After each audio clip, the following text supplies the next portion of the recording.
Es un gozo estar con ustedes nuevamente en esta tarde.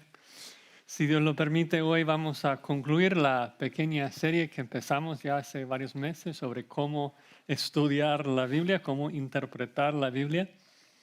La verdad es que creo que es un tema que no, o sea, su importancia no se puede exagerar, o sea, la importancia de interpretar correctamente a la Escritura.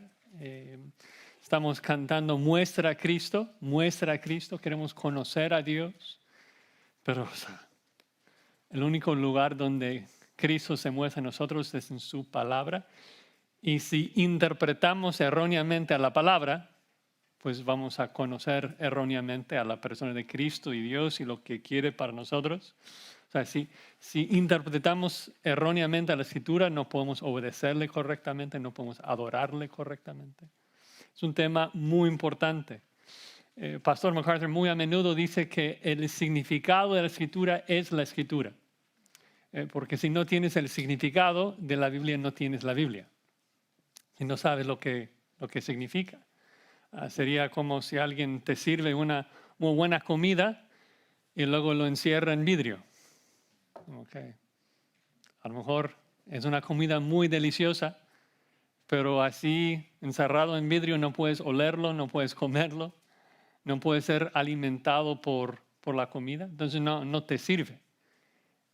Hay mucha gente que estudia el libro, estudia la Biblia, pero si no lo entienden correctamente, no les provee ningún beneficio. Entonces, queremos en esta noche una vez más pensar un poquito más sobre cómo estudiar la Biblia. Dividimos el proceso, digamos, en 6 pasos. Entonces quisiera repasarlo rápidamente y estamos con el quinto y el sexto paso en esta noche. El primer paso que vimos es orar, ¿no? La oración. Nosotros no tenemos la capacidad ni entender ni obedecer la Biblia sin la ayuda del Espíritu Santo. Dependemos de Él en todo. Así que en todo nuestro estudio debemos orar y pedir que Dios nos ilumine y nos santifique, nos ayude a entender y obedecer su palabra. Luego vimos el segundo paso es observar, ser muy intencional en eso, de que tenemos que leer y releer no solamente el pasaje, sino todo el contexto. Dios es el autor de este libro y por eso cada detalle importa, pero Dios escribió este libro por medio de autores humanos. Así que nos importa seguir la lógica de los autores, ver el contexto, cuál es el argumento que están armando. No podemos simplemente llegar a un pasaje y llegar a la mitad del argumento y pensar que vamos a comprender, ¿no? No es la forma que la comunicación funciona. Luego vimos, el tercer paso es analizar las palabras, la sintaxis, o sea, qué tipo de verbo, tiempo presente, futuro, o sea, todos los detalles del texto. El cuarto paso, vimos la necesidad de corroborar lo que estamos viendo con otros autores humanos, otros cristianos que han interpretado el texto. Según Timoteo 2:2 habla de que los apóstoles dejaron un legado apostólico, pasando la estafeta de la sana doctrina a otros hombres que luego fueron pasando esa estafeta a otras generaciones. Importa, o sea, importa ver cómo es de que la iglesia ha entendido un pasaje a lo largo de la historia. Obviamente la tradición y lo que dicen los hombres no es lo que reina, o sea, el texto está por encima de lo que dice el hombre, pero si somos humildes, vamos a buscar qué es lo que otros hombres de Dios que han estudiado este pasaje por mucho tiempo, a lo mejor hermanos que vivían en una época más semejante o más cercana al escrito de las palabras, que a lo mejor hablaban griego de manera nativa, o sea, cómo es que ellos lo interpretaron. Luego, con el quinto paso llegamos a la idea de que ahora necesitamos, después de hacer toda nuestra tarea, necesitamos interpretar al pasaje, necesitamos ver qué qué es lo que significa, cuál es el sentido del pasaje. Y yo quisiera hablarles de cinco elementos del sentido del pasaje, cosas que a lo mejor suenan un poco básicos, pero son importantes. El primero es de que cuando leemos un texto, el sentido que buscamos es el sentido original. El sentido original. No tiene que ver con nosotros. Cuando queremos ver qué es lo que este pasaje significa, no es lo que significa para nosotros hoy. La pregunta es, ¿qué es lo que el autor original quiso comunicar a su audiencia original? Se requiere, en un sentido, viajar en tiempo, ¿no? Regresar a los tiempos del Nuevo Testamento y pensar qué es lo que Pablo quiso comunicar a los corintios, qué es lo que Moisés quiso decir. El significado se encuentra en el pasado, no en el presente. Un ejemplo de cómo a veces fallamos en esto. Un pasaje que todos conocemos, Éxodo 20, versículo 14, dice, no cometerás adulterio. Y normalmente en mis clases, aún con seminaristas, yo les pregunto, o sea, ¿qué significa esto? Y todos, o sea, sin pensarlo, dicen que no debemos cometer adulterio. Y les digo, no es lo que significa. O sea, eso es cómo aplica a tu vida. Pero eso no tiene que ver con el significado, porque estás hablando directamente a lo que significa hoy. ¿Qué implica? ¿Cómo lo aplicas? Pero cuando hablamos del sentido del texto, el significado del texto, eso tiene que ver con el pasado. Lo que significa es de que los israelitas no debían cometer adulterio. Dices, bueno, es lo mismo. Bueno, no es lo mismo, porque tenemos que interpretar toda la Biblia de manera coherente. Y luego vas a seguir leyendo, y Moisés dice que todos debían poner franjas azules en los bordes de sus mantos. Y luego el salmista va a decir de los babilonios, bienaventurado el que tomare y estrellare sus niños contra la peña. Y ahora van a decir, bueno, sí, cuando hablamos del significado se trata del pasado, lo que ellos debían hacer. Pero no podemos escoger ciertos pasajes que nos gusta y pensar que tratan directamente de nosotros y luego otros pasajes, era para Israel. No, o sea, con todo, cuando hablamos del sentido, se trata del sentido original de las palabras en el contexto. Segundo aspecto, no solamente es el sentido original, también muy relacionado, es el sentido del autor, no del lector, no del texto. El significado se ubica dentro de la lógica del autor. El que escribe determina lo que quiere comunicar. Y eso es muy relevante a veces en los estudios hogareños, ¿no? Donde tal vez en otros lugares, no tanto acá, gracias a Dios, pero todos opinan, ¿no? ¿Qué significa para ti? ¿Y qué significa para ti? Y todos tienen su interpretación. Pero no puede ser así. O sea, lo que significa es lo que el autor original quiso comunicar. Entonces la pregunta es, ¿qué es lo que Pablo o qué es lo que Moisés, qué es lo que ellos querían comunicar? Ellos determinan el significado. Y como vimos en la introducción, o sea, eso es lo que importa, porque nosotros tenemos que obedecer las implicaciones de lo que Dios quiso decirnos. ¿No? Cuando estamos frente al juez del universo, siendo juzgados en base a nuestra obediencia a este libro, como cristianos recompensados por las buenas obras que hemos hecho, para los impíos, siendo juzgados y condenados por sus malas obras en el gran trono blanco. El punto es que todo tiene que ver con nuestra obediencia al sentido de Dios. No es de que, yo sí obedecí la Biblia, pero según la forma en que yo la interpreté. O sea, eso no vale. Es obediencia a lo que Dios quiso comunicar. Si tú dices, orar sin cesar significa levantarme y orar 3 minutos cada día, y con eso ya no estoy pecando, Pues, no importa la forma en que tú la interpretes. La pregunta es cuando Dios escribe, orad sin cesar, ¿qué es lo que Él quiso comunicar? ¿Cuál es su sentido? Un tercer aspecto sería de que el sentido es un sentido singular, no varios. Hay un solo sentido, un solo significado del texto. Eso es muy relevante en particular para ustedes que han venido de un contexto católico romano, donde ellos enseñan lo que se llama sensus plenior. Es una frase de latín que significa un sentido adicional más pleno, en donde ellos, ven lo que dice la Escritura, en particular en el Antiguo Testamento, y como que hay un sentido obvio, un sentido literal, y luego hay otro sentido más profundo, ¿no? Que uno identifica por medio de símbolos, por medio de, pues, alegorizar un texto.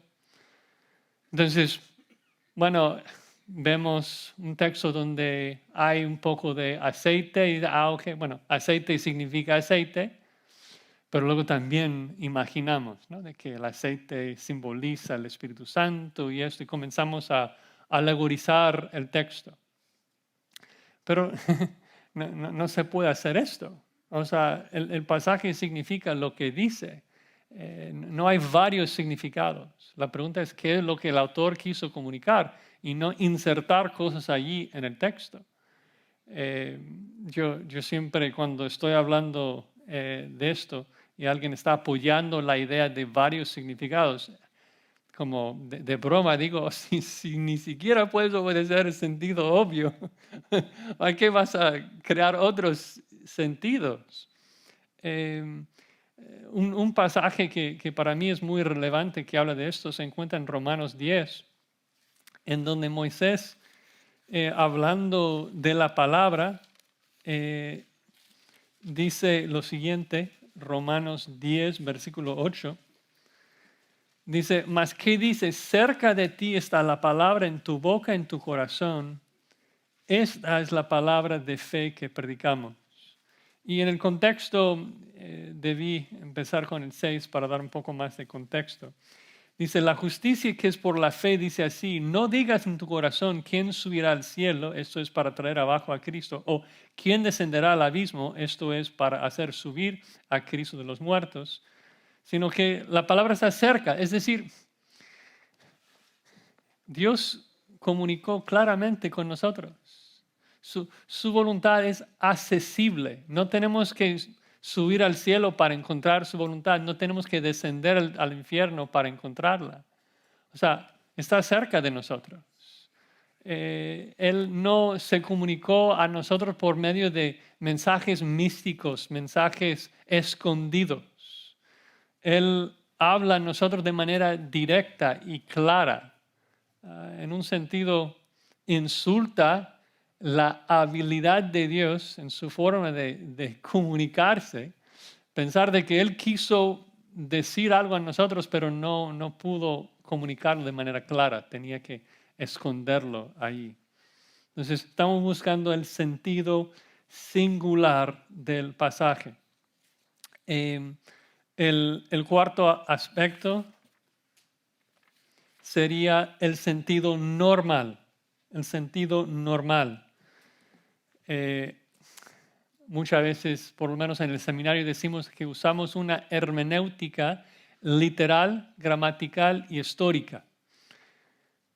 Estoy usando la palabra normal para resumir todo esto, de que nosotros debemos leer el pasaje e interpretarlo según el sentido más obvio, más normal posible.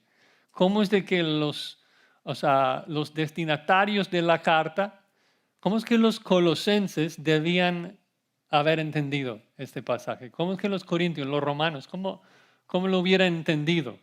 No buscando alegorizar, no buscando encontrar otras ideas, simplemente decir cuál es el sentido más normal, más literal de las palabras. Y muchos dicen, es que que no podemos hacer esto, no podemos interpretar la Biblia de manera tan literal porque la Biblia está llena de muchos símbolos. Y la respuesta es sí, claro, hay muchos símbolos en la Biblia, pero el autor nos indica en el contexto de que algo es un símbolo o no. Cuando dice que nuestra vida es como neblina, no, obviamente no está diciendo que nuestra vida es neblina, es semejante a neblina. Entonces, la forma literal, normal de entender ese pasaje es, bueno, la palabra como o semejante está haciendo una comparación entre nuestra vida y la neblina. Entonces, es literal, o sea, literalmente, la comparación es simplemente eso, una comparación hablando de la brevedad de nuestra vida. Pero no podemos alegorizar o sacar un símbolo de algo que el texto no nos indica es un símbolo, ¿no? Decir de que, bueno, en la Biblia Dios promete que habrá un reino físico donde Dios regresa y planta sus pies sobre el monte de los olivos y va a reinar con vara de hierro. Es un reino físico, próspero, y el reino es espiritual. Ahora Cristo está reinando en nuestros corazones. Digo, no puedes hacer esto. No puedes alegorizar. No hay ningún lugar en la Escritura que nos indica de que el reino que se prometió a los creyentes de la Biblia era un reino espiritual. Siempre se presenta como un reino físico. Entonces, tenemos que interpretar las palabras en su sentido normal, como la audiencia original las hubiera entendido. Pero esa también es la clave de que el símbolo, si hay un símbolo, tiene que interpretarse en la manera en que la audiencia original lo hubiera entendido. Muchas veces hay diferencias grandes. Por ejemplo, la Biblia nos dice que Cristo es el león de la tribu de Judá, ¿sí? Bueno, entonces tenemos esa comparación, Cristo es como el león. O sea, si preguntas a alguien de Los Ángeles y quiere como entender cómo es que Cristo es un león, o sea, cómo son los leones, pues a lo mejor ha visitado zoológico recientemente y va a decir, bueno, son muy tranquilos, o sea, duermen todo el día, son lindos, nos hablan, me recuerda de realeza, o sea, qué sé yo, o sea, ideas que uno pudiera tener. Pero esa no es la pregunta. La pregunta es, o sea, varios miles de años antes del nacimiento de Jesucristo, ¿cómo es de que ellos pensaron en un león? No tenían pistolas, ¿no? Un león entra en el campo o sea, estás ahí bajo carpas, hay un león que entra por la noche, o sea, va a matar a muchísima gente. O sea, el rugir de un león hubiera sido de espanto, o sea, da pavor. Entonces, cuando la Biblia está diciendo que Cristo es el león de la tribu de Judá, está presentándolo como un guerrero feroz, o sea, que da terror al enemigo, ¿no? No es una imagen linda, ¿no? Entonces, tenemos que, como dije, transportarnos en tiempo y ver qué es lo que el autor original quiso comunicar a su audiencia. Y finalmente, el quinto aspecto del sentido es de que es un sentido coherente.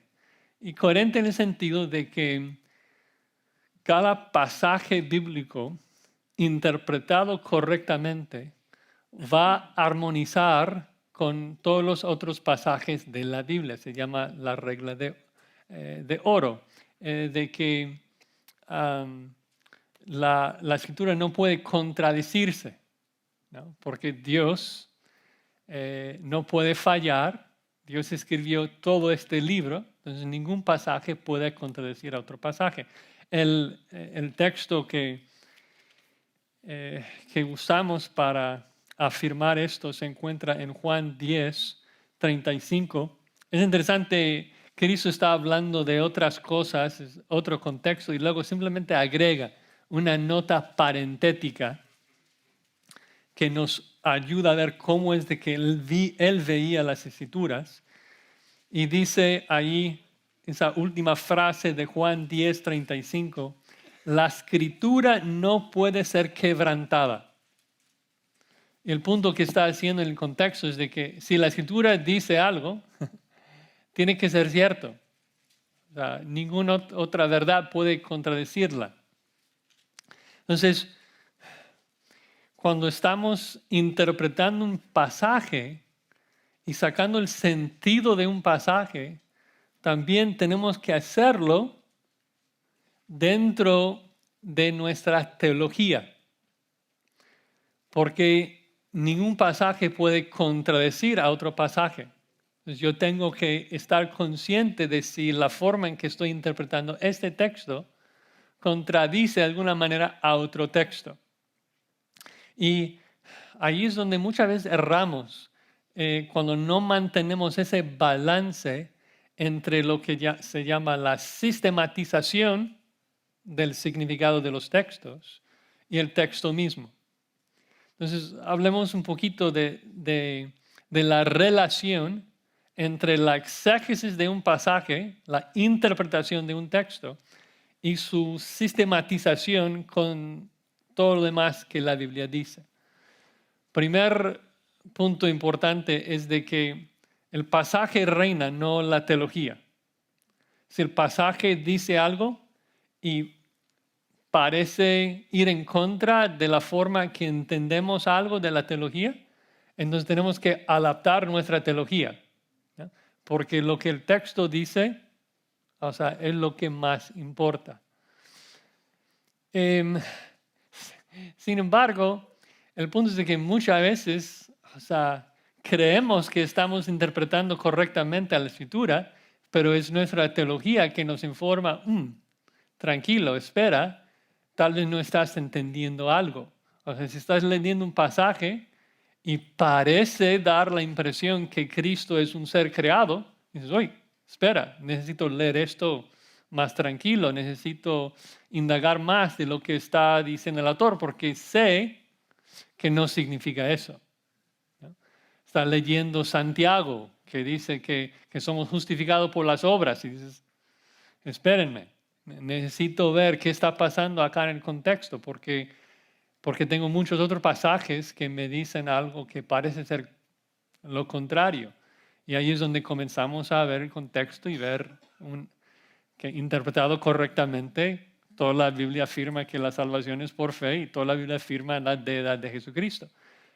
Pero nuestra teología muchas veces nos ayuda a mantenernos dentro de la sana doctrina.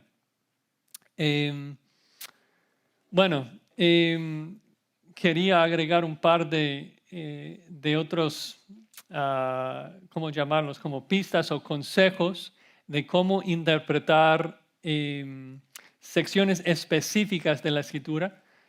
Se llama la hermenéutica especial, como cómo ver ciertos géneros literarios, es decir, una narrativa o proverbios o profecía. Entonces, unos consejos, unas ayudas, en particular para el Antiguo Testamento, que suele ser la parte más difícil de interpretar para nosotros que estamos dentro del Nuevo Pacto. El primer principio sería la necesidad de ubicarnos dentro de la Escritura, saber dónde estamos, en qué pacto estamos. ¿Qué revelación tenían ellos? Yo no puedo juzgar a Job por algo que Pablo me dice en Romanos. Job no tenía Romanos. Yo no puedo sacar un versículo dentro del antiguo pacto y tratar de aplicarlo a mi persona, porque yo no estoy dentro del antiguo pacto. El ejemplo clásico de esto se encuentra en el Salmo 51, versículo 11, cuando David ora, no quites de mí tu Santo Espíritu. Si eso estuviera dentro de Romanos, sería una contradicción terrible en contra de de otras verdades, porque Pablo nos dice de que cada creyente tiene el Espíritu Santo. Romanos 8:9 dice que cada creyente tenemos el Espíritu Santo morando en nosotros. La salvación no se pierde, no podemos perder la unción del Espíritu Santo. Entonces como que, wow, qué raro que David diga, no quites de mí tu Santo Espíritu. Bueno, es de que, recuerden, David no está diciendo eso dentro del nuevo pacto, David lo está diciendo dentro del antiguo pacto, donde el Espíritu Santo venía y salía sobre profetas y sobre reyes para capacitarlos para ciertos trabajos en particular, para dar al rey sabiduría, para dar al profeta algún poder milagroso. Pero esto era independiente de su santificación. El Espíritu Santo no estaba sellándoles para el día de redención. El Espíritu Santo venía sobre Sansón, dándole poder para derrumbar a los filisteos, y luego salía y regresaba, y no tenía nada que ver con la santidad de Sansón. El Espíritu Santo venía sobre el rey Saúl y luego le abandonó. Y no porque Saúl estaba recibiendo y luego perdiendo su salvación, porque no fue el rol del Espíritu Santo dentro del antiguo pacto. El rol era venir y capacitarlos y luego salir. Entonces tenemos que ubicarnos. ¿Dónde estoy? Si estoy con Adán, en Génesis 1 y 2, no hay pecado. Lo voy a ver de manera diferente que post Génesis 3. Si estoy en Génesis 6, estoy pre-Israel, pre-Antiguo Testamento. Si estoy en Levítico, ahora estoy dentro del Antiguo Pacto. Necesito ubicarme para comprender la Biblia. Y es tal vez una de las críticas más fuertes de la gente secular cuando lee la Biblia, de que no entienden esto. Entonces ven de que Dios ordena a Israel a matar a todos los amalecitas, y como que, wow, ustedes son como los musulmanes que deben matar a gente. Bueno, no es así. En el Antiguo Testamento, dentro del Antiguo Pacto, Dios estaba juzgando a las naciones por su pecado a través de la espada que era Israel. Dios estaba juzgando a esas naciones por su pecado por medio de los israelitas. Nosotros no estamos dentro de esa teocracia. El antiguo pacto ya se cumplió por Cristo y no estamos bajo esas obligaciones. Entonces tenemos que ubicarnos para saber si estamos dentro del antiguo, nuevo pacto y qué es lo que ellos comprendían. Otra sección donde podemos fácilmente malinterpretar sería los proverbios, ¿no? A veces la gente lee los proverbios y toma a todos como si fuesen promesas absolutas. Pero o sea, son proverbios. O sea, dice que son proverbios, son comparaciones sabias, ¿no? Entonces lees un proverbio y dice que el hijo sabio alegra a su padre. O sea, es muy sabio, normalmente funciona así. Pero si tu papá está triste, ¿significa que eres necio? No necesariamente, ¿no? Es un principio, pero no es una declaración absoluta. Proverbios 26 creo que ilustra esto cuando dice: nunca respondas al necio de acuerdo con su necedad, para que no seas tú también como él, y luego responde al necio como merece su necedad. Okay. Si está hablando en términos absolutos, sería una contradicción de que debes contestar al necio y no debes contestar al necio. Pero cuando lo ves y lo interpretas como proverbio, es un consejo sumamente sabio de no discutir como un necio, te vas a terminar como él. Pero si nadie instruye al necio, pues no tiene esperanza. Entonces, tenemos que interpretar a los proverbios por lo que son proverbios. Y luego tal vez el lugar donde quiero invertir más tiempo es ver de que una narrativa no es algo que tenemos que duplicar siempre. Una narrativa no es normativa, es descriptiva. Quiero darles unos ejemplos porque yo pienso que en nuestros tiempos esto tal vez sea el principio más relevante, algo que ha dañado mucho a las iglesias, que buscan duplicar cosas que vemos en las narrativas de la Biblia. La verdad es que la mayoría de la Biblia es narrativa. O sea, romanos, epístolas, o sea, son palabras directas para nosotros, pero luego tenemos partes narrativas. Estamos hablando de las narrativas, las historias del Antiguo Testamento, estamos hablando de los evangelios, Mateo, Marcos, Lucas, Juan, y también el libro de Hechos, donde nos narra lo que pasó, pero no, el autor bíblico no lo interpreta. No nos dice si estuvo bien o si estuvo mal, no nos dice si debemos o no debemos duplicarlo. Y hay muchas razones por las cuales debemos entender de que no debemos simplemente duplicar todo lo que vemos en la Escritura, ¿no? Vemos de que Dios le dice a Abraham que debe salir de su tierra. Okay, vámonos. O sea, lo tomamos como normativo, como algo que todos nosotros debemos hacer. Pero o sea, luego Rahab miente. Y lo interesante es que luego Dios le bendice y parece aprobar su mentira. ¿Es porque es bueno mentir? O sea, el texto no lo interpreta, no lo dice. Tenemos que interpretar las narrativas por medio de la lente de las partes instructivas de la Escritura. Otro caso sería con los patriarcas y sus esposas en plural, ¿no? De que el texto no necesariamente los condena, porque simplemente está narrando lo que está pasando. Porque en esas narrativas el punto no es decirnos sé como Abraham o sé como Daniel. El héroe de esas narrativas, o sea, no se trata de ellos. El héroe de las narrativas es Dios. Entonces la pregunta es, ¿qué es lo que aprendemos de Dios en esos pasajes?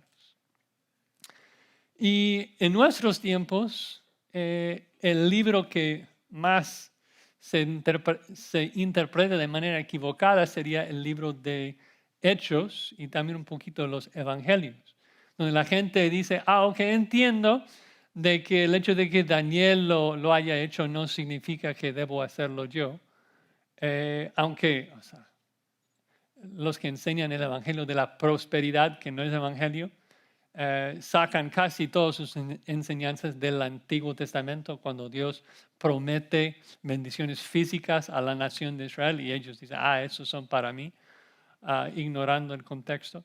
Pero en nuestros tiempos tal vez el error más común sería interpretar erróneamente a los evangelios y luego el libro de Hechos en particular, donde uno piensa, ok, o sea, si Cristo lo hizo y yo debo imitar a Cristo, entonces todo lo que Cristo hizo yo debo hacer.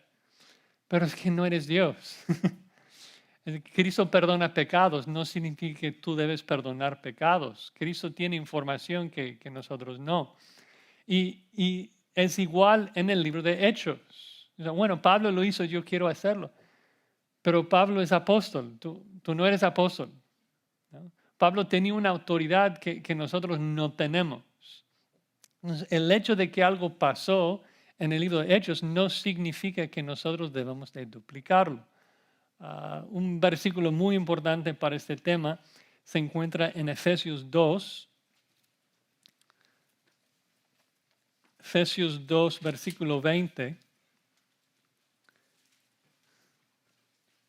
Efesios 2, 20 dice que nosotros, la familia de Dios, los santos, somos edificados sobre el fundamento de los apóstoles y profetas, siendo la principal piedra del ángulo Jesucristo mismo, en quien todo el edificio bien coordinado va creciendo para ser un templo santo en el Señor. Entonces, ahí en el versículo 20, Pablo explica de que nosotros en la iglesia estamos siendo edificados por encima del fundamento. ¿Y quién pertenece dentro del fundamento? Jesucristo, la piedra principal, y luego los apóstoles y profetas. Entonces, en esos términos, el libro de Hechos nos narra la formación del fundamento. Y nosotros tenemos que crecer por encima de ese fundamento, pero no duplicar. La idea no es seguir trabajando en el fundamento ya se puso. Nosotros tenemos que crecer por encima de eso. Entonces hay cosas que pasan en el libro de Hechos que no se pueden duplicar hoy. Obvio, muchos milagros que Dios está autentificando a los apóstoles para su ministerio, pero simplemente otros eventos transicionales, en donde en Hechos 2, el Espíritu Santo viene sobre los creyentes en un momento dado. Eso no ocurre hoy. Hoy, en el momento que alguien cree, el Espíritu Santo viene. Pero cada creyente, como dije en Romanos 8:9, cada creyente tiene el Espíritu Santo. Pero unos minutos antes de la venida del Espíritu Santo en Hechos 2, hubo muchos creyentes sin la morada permanente del Espíritu Santo. Venía, ¿no? Y hay creyentes dispersados por otras regiones que no estaban en Pentecostés. Entonces ellos eran creyentes sin el Espíritu Santo. Eso no pasa hoy. Un ejemplo clásico de esto, si quieren ir a Hechos 8, los carismáticos sacan su noción de que como creyentes debemos buscar un segundo bautismo, una segunda unción del Espíritu Santo en base a este texto. Porque dan por sentado de que es lo que vemos acá. Pero veamos lo que dice y si es cierto o no. Comenzando con el contexto de Hechos 8:4, vemos de que por la persecución fueron esparcidos por todas partes y Felipe desciende a Samaria. Comienza a predicar, la gente escucha y luego comienzan a creer. Vean el versículo 12. Cuando creyeron a Felipe que anunciaba el evangelio del reino de Dios y el nombre de Jesucristo, se bautizaban hombres y mujeres. Entonces, creen en la palabra y se bautizan. Si esto ocurre hoy, ¿qué sería parte de su experiencia?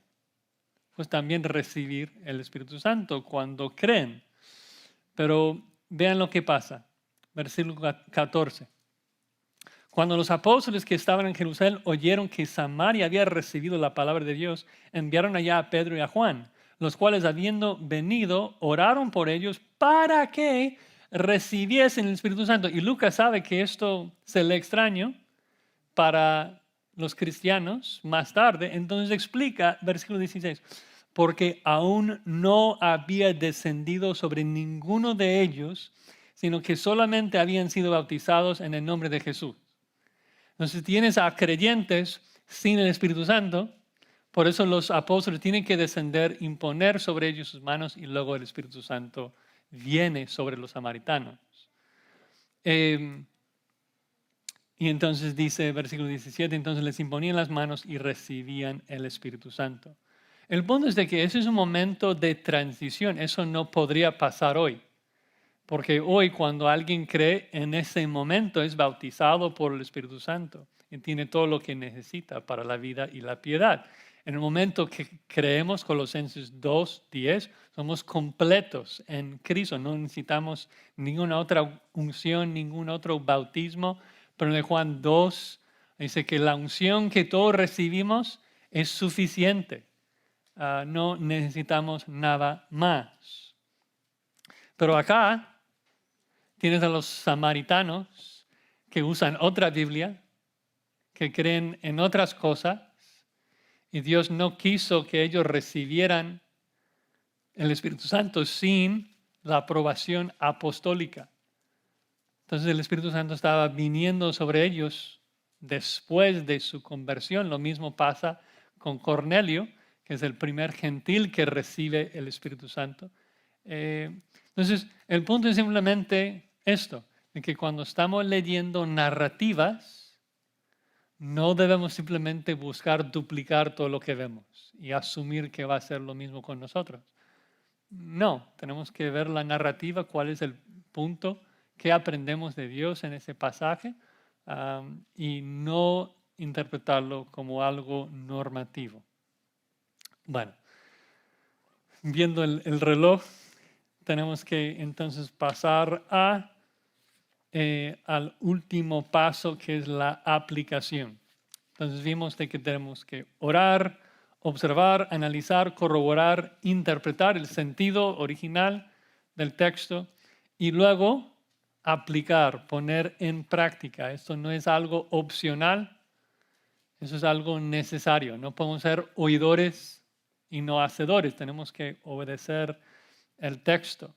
De hecho, Cristo, cuando nos da la gran comisión, nos dice que tenemos que hacer discípulos enseñándoles, y no dice enseñándoles todas las cosas que os he dicho, dice enseñándoles a guardar, enseñándoles a obedecer todas las cosas que os he enseñado.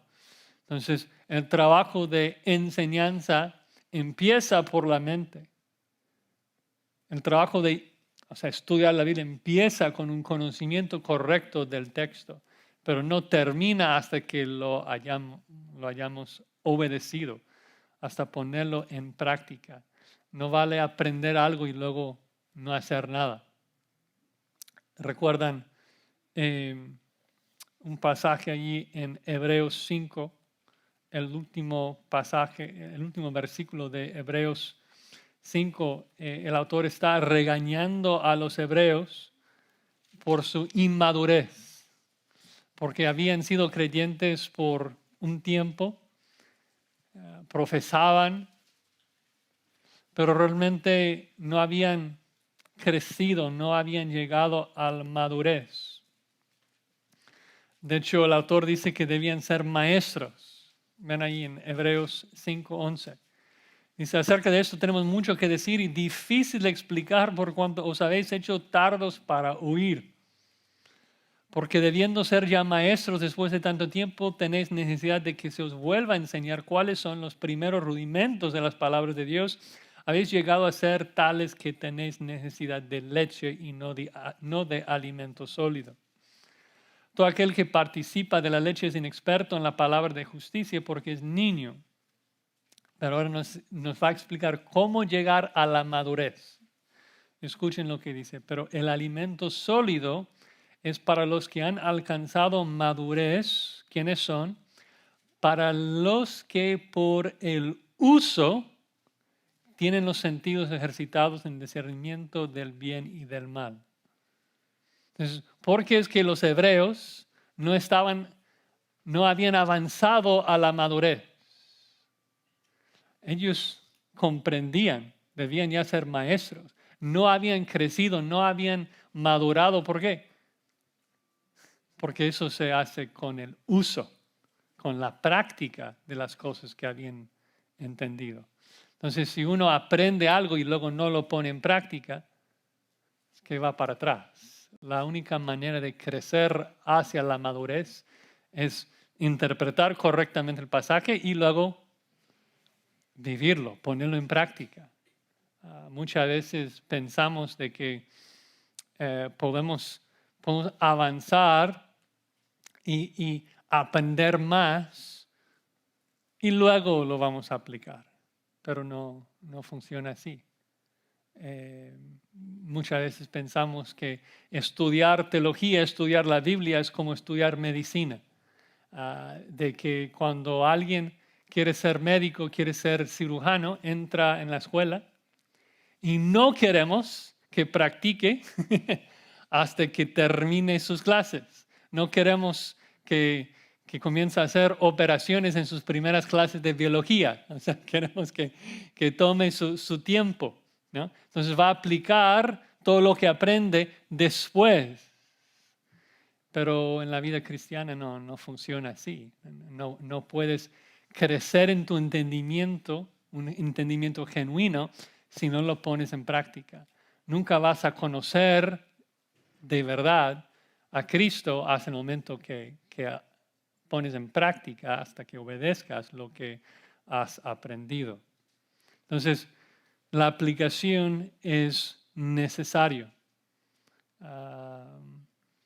También en contraste al sentido que fue original, la aplicación tiene que ver con la actualidad, ¿no? Tiene que ver con nosotros, tiene que ver con cómo es que nosotros debemos vivir de manera diferente en base al texto. Entonces, vemos el sentido original del texto, luego sacamos los principios y luego aplicamos esos principios a nuestras vidas. Y puede ser de que cambie un poquito, hay contexto, hay diferencias de cultura, de pacto, etcétera, como he mencionado. Nosotros tenemos que tomar en cuenta esas cosas, pero no abusarlas. Muchas veces la gente utiliza principios de cultura y contexto realmente como un pretexto de no obedecer lo que dice el texto. Un ejemplo que para mí es clásico de esto tiene que ver con el rol de la mujer y que las mujeres no deben ser pastoras. Que tal vez la instrucción más clara se encuentra en 1 Timoteo capítulo 2. Y lo curioso es de que si lees toda la sección, Pablo comienza a hablar de cosas culturales que aplican de manera un poco diferente a nuestras vidas en nuestros tiempos. Cuando en el versículo 9 dice que asimismo que las mujeres se atavíen de ropa decorosa, con pudor y modestia, no con peinado ostentoso, ni oro, ni perlas, ni vestidos costosos. Entonces, cuando hablamos de aplicar ese versículo, obviamente tenemos que tomar en cuenta diferencias de cultura, porque es lo que implica la palabra costoso, es lo que implica la palabra ostentoso. Lo que llamaba la atención en términos de vestimenta en el primer siglo, a lo mejor sería muy diferente en nuestros tiempos. La palabra costoso, a lo mejor un vestido en el primer siglo sería muy barato o muy caro, en nuestros tiempos cambia, varía. Entonces la forma en que aplicamos esto es, mira, okay, hay algo de cultura acá, pero ¿cuál es el principio? El principio es de que lo que debe llamar la atención no es mi vestido, sino mis buenas obras. Y luego pensar, bueno, en nuestra cultura, en nuestros tiempos, ¿cómo puedo obedecer ese principio? Pero luego cuando Pablo sigue, versículo 11, la mujer aprenda en silencio con toda sujeción. No permito a la mujer enseñar. La gente dice, ok, también es cultura. Pablo era machista, era diferente en su época, pero Pablo no nos permite esa interpretación, porque cuando él dice, versículo 12, no permito a la mujer enseñar, él nos explica por qué. En el versículo 13, porque Adán fue formado primero, después Eva. Y Adán no fue engañado, sino que la mujer, siendo engañada, incurrió en transgresión. Es decir, de que Pablo explica que la razón que la mujer no puede enseñar no tiene que ver con el tiempo ni con la cultura, tiene que ver con el orden de la creación. Algo que va por encima de la cultura. Entonces, solamente podemos decir que algo es cultural y no nos aplica si hay algo en el contexto que nos dice que es cultural, que dice es costoso, que dice que es ostentoso. No podemos simplemente descartar un pasaje que no nos gusta diciendo que es algo de la cultura. Otro elemento de la aplicación es de que puede ser muy variada. O sea, hay un solo significado, pero hay muchísimas aplicaciones, muchas maneras en que cada pasaje se puede aplicar a nuestra vida. El versículo que mencioné de orar sin cesar. O sea, esto aplica a cada momento de tu vida y en diferentes maneras. A veces debes tomar un tiempo, cerrarse en tu recámara y tomar un tiempo de orar en privado, y Hay otros momentos en trabajo que debes de orar antes de hablar con alguien. O sea, la forma en que lo aplicas es variada. Pero el otro punto para cerrar la aplicación es de que este libro es suficiente. O sea, todo lo que necesitamos para obedecer a Dios y agradar a Dios se encuentra en la Escritura. Según de Pedro 1:3 dice que todo lo que necesitamos para la vida y la piedad está acá. Entonces, si tenemos preguntas o dudas acerca de la voluntad de Dios para nuestras vidas, se encuentra acá en una interpretación correcta de la Escritura, ¿no? Que es otro ánimo, es una exhortación de estudiar la Escritura y ver cómo es Dios y qué quiere de mi vida. Nosotros que somos cristianos, pues hablamos mucho de nuestro deseo de ser transformados a la imagen de Cristo. Queremos ser como Cristo. Y eso es lo más loable, ¿no? Es el deseo más loable posible. Pero me pregunto si alguien realmente quiere ser como Cristo si no hace el trabajo de buscarle en la Escritura. Si alguien no estudia la Biblia de manera seria, ¿cómo puedes decir de que quieres ser como Cristo? Eso no es automático, no es de que llegas a Cristo y luego el Espíritu Santo te santifica en automático, ¿no? O sea, nosotros somos santificados a la imagen de Cristo mientras le observamos en el texto. Pablo nos dice en 2 de Corintios 3:18, ese versículo que habla de la santificación, nos dice, por tanto, nosotros todos mirando a cara descubierta como un espejo la gloria del Señor, somos transformados de gloria en gloria en la misma imagen, como por el Espíritu del Señor. Entonces, el punto ahí de gloria en gloria, de manera paulatina, el Espíritu Santo nos está transformando a la gloria del Señor, pero mientras le miramos, ¿dónde miramos la gloria del Señor para ser transformados a su imagen? Acá, interpretando correctamente a la palabra de Dios que da testimonio de Cristo. Entonces, creo que todos nosotros debemos crecer, ¿no?, en nuestro anhelo, no solamente de llegar a ser como Cristo, pero en nuestro anhelo de buscarle en la Escritura. Estaba hoy por la mañana preparándome para la escuela dominical en el Salmo 119 y empieza con esta frase y con esto terminamos. Oh, cuánto amo yo tu ley. Salmo 119, versículo 97. Oh, cuánto amo yo tu ley. Todo el día ella es mi meditación. Yo no sé si hay un cristiano que puede leer esto y no sentir confrontado con su pereza, con su falta de deseo de conocer a Dios por medio de la palabra de Dios. Y eso es el salmista que está leyendo Levítico, diciendo cuánto ama tu ley. Y nosotros tenemos Juan, tenemos a Romanos, o sea, tenemos una revelación mucho mayor, mucho mejor. Tenemos la revelación plena de nuestro Señor Jesucristo y decimos que le amamos y decimos que queremos ser como Él. Y luego somos tan perezosos que ni siquiera estudiamos su revelación. Que al final de cuentas, yo creo que nuestro mayor pecado no es tanto el de estudiar la Escritura y interpretarlo mal, es que muchas veces ni siquiera la estudiamos. Muchas veces ni siquiera invertimos el tiempo necesario de ver qué es lo que la Escritura nos dice. Así que con esa exhortación, de animar a nosotros, de exhortarnos, de poner en práctica esa lección de leer la Escritura en serio, o sea, buscando ver a Cristo en su libro por medio de una interpretación seria, correcta de las palabras. Bueno, vamos a terminar en oración.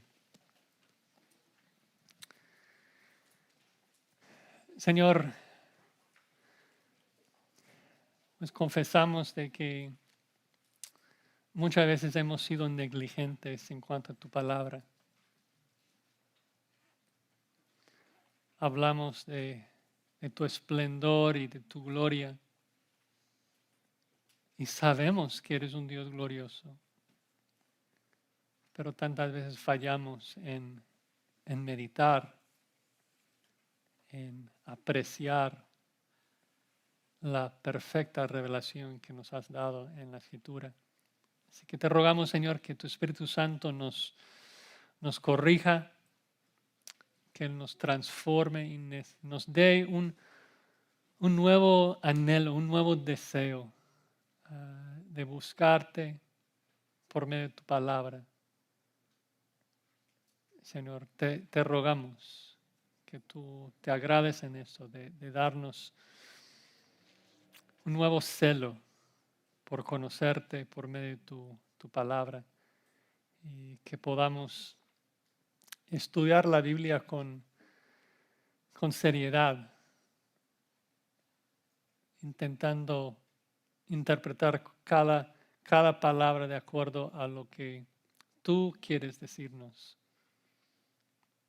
por medio de lo que inspiraste a los autores originales a decir. Te damos gracias, Señor, por este precioso regalo y te alabamos y te glorificamos en el nombre de Cristo. Amén.